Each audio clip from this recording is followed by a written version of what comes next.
Well, the illusion of absolute safety in Israeli shelters, that has now been brutally shattered.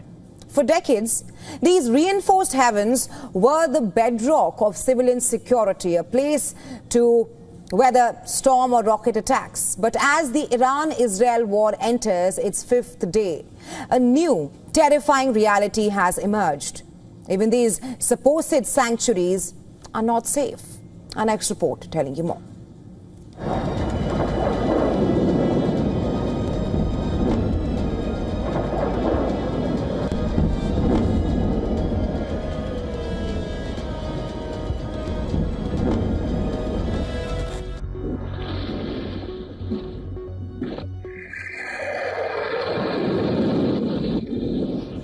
This is the moment a missile strikes near Tel Aviv. The effects are devastating. This is Petah Tikva, east of Tel Aviv, where a direct hit by an Iranian ballistic missile on a residential block has left a searing scar.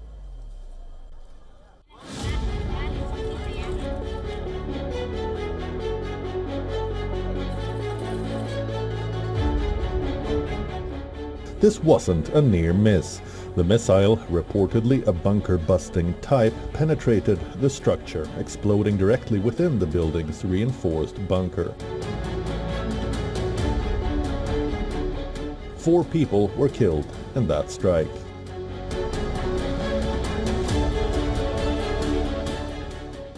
My building boom from Iran, very scary. I have 4 children, 4 boys. And we're very scary, but everyone it's okay. After we received the alerts at night, we entered the safe room. We waited. There was a siren.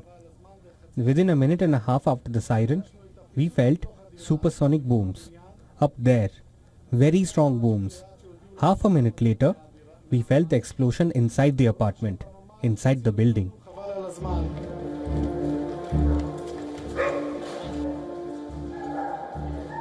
This incident has sent shockwaves across Israel. The Home Front Command was forced to issue a chilling admission. These reinforced concrete shelters are not designed to withstand direct hits, conceding that the Iranian missile breached the structure. The Israeli president and the security minister rushed to the spot.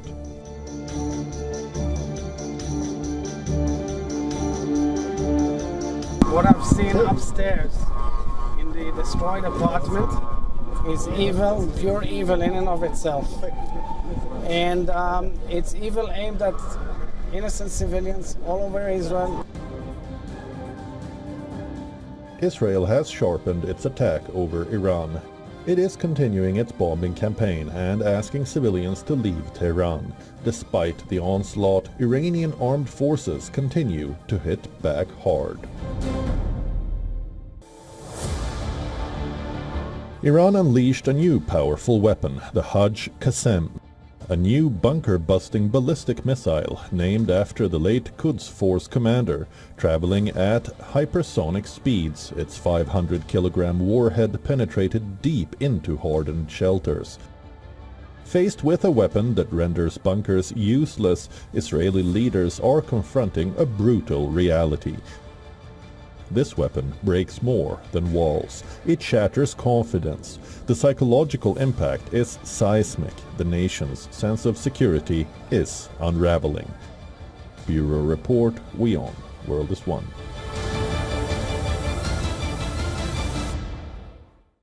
In other news, health officials in Japan are investigating the first suspected case of severe fever with thrombocytopenia syndrome, also known as SFTS, which led to a vet's death in the country. Now, this is a newly recognized tick-borne disease that has been reported in other parts of East Asia and is transmitted from an animal to a human. The vet, who has not been named, developed symptoms of the virus after treating a cat in a clinic. Officials from the Japan Vet Medical Association confirmed that the vet was hospitalized but died a few days later. Now let's tell you how diseases jump from animals to human. First, direct touch. Touching infected animals, their blood, saliva or skin is the first cause. Second, consumption of contaminated animal goods. Eating undercooked or raw meat can increase the risk of contracting zoonotic diseases. Airborne transmission is one way that the disease can jump from animals to humans. And lastly, environmental contamination. If you contact water or soil contaminated by animal waste, then you can catch the virus from animals. Day 5 of the exchange reveals grinding depletion. On one hand, Iran's missile onslaught pierces Israel's Iron Dome and drains Israeli interceptors. While Israel's surgical strikes on Iran, it erases Iran's launch systems. This tit-for-tat is not just destructive, it's a war of attrition, testing both arsenals' limits. Our next report telling you more.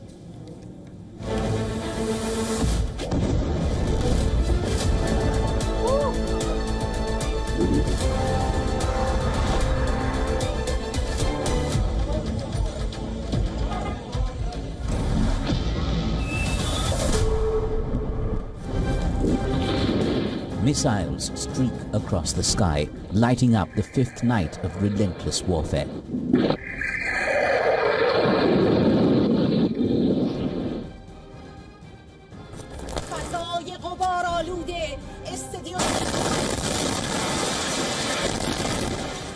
Israel's defenses are pushed to the brink as Iran unleashes wave after wave.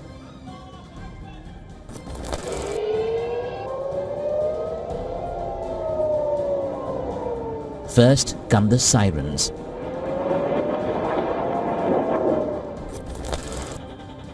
Then the projectiles. War machine grinds on.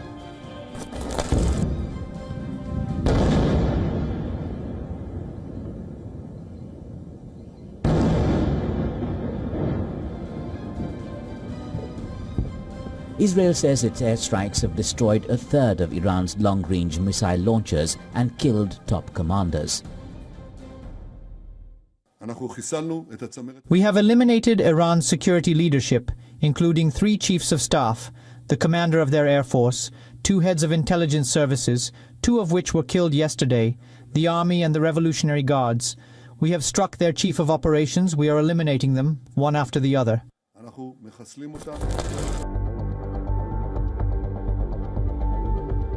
Iran is now adapting to new tactics, firing salvos of missiles mixed with cheap decoys, forcing Israel to guess which are real and which are not. Each time the Iron Dome lights up the night, Israel's arsenal of interceptors shrinks, and the price tag climbs higher. The numbers are staggering. Israel is spending nearly $1 billion every day on its war efforts. Every Iron Dome interceptor costs up to $150,000, while Arrow and David Sling missiles run into millions per shot. Iran's decoys and low-cost rockets, some as cheap as $5,000, are designed to overwhelm these defenses, draining Israel's stockpiles and emptying its coffers. Yet the attrition is mutual. Israeli jets have pounded Iranian launch sites, reducing Tehran's missile firepower. But Israeli armed forces are still able to fire multiple salvos every day.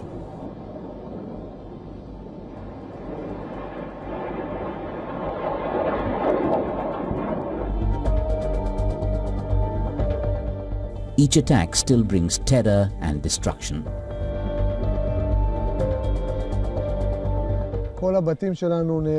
All our houses were destroyed. All our cars were destroyed. We went through terror here. No one thought it would happen. And it happened to us too. Iran now supplements its shrinking missile arsenal with drones and cruise missiles, seeking to stretch Israel's defenses even thinner. This is a battle of who can take more punishment, both militarily and economically. Israel is eroding Iran's offensive capabilities, but Iran is effectively depleting Israel's defensive arsenal and driving up its war costs exponentially. Bureau Report, WION World is One.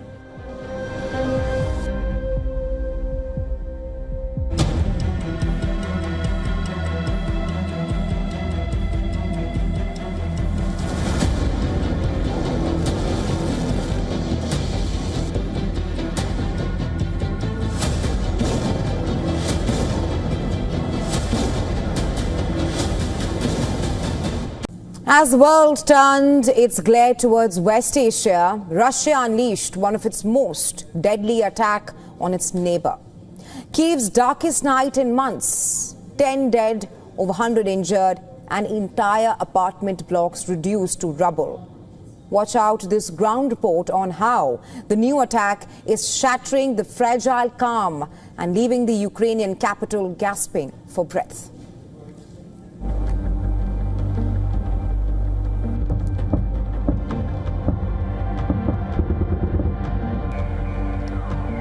This is the moment a drone struck a building in Kyiv. The night sky over Kyiv erupted in fire and terror.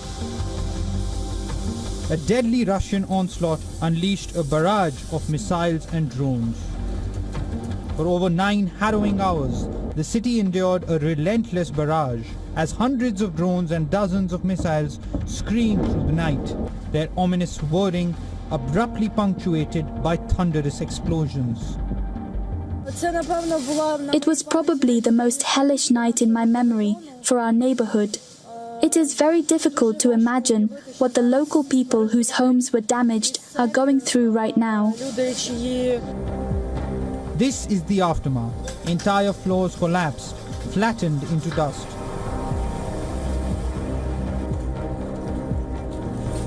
Rescue crews hauling victims from smoking wreckage. Among them, a man clasping his cat as he walks across the rubble. It was very loud and scary. We got out in time and the rescue team arrived. Our door was jammed. The rescue team came and opened the door for us.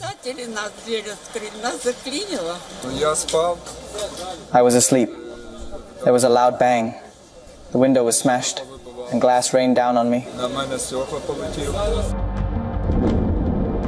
This attack, one of the deadliest in recent memory, comes as Russia escalates its campaign to break Ukraine's spirit, launching hundreds of drones and missiles in a calculated attempt to overwhelm air defenses before unleashing the full force of its arsenal.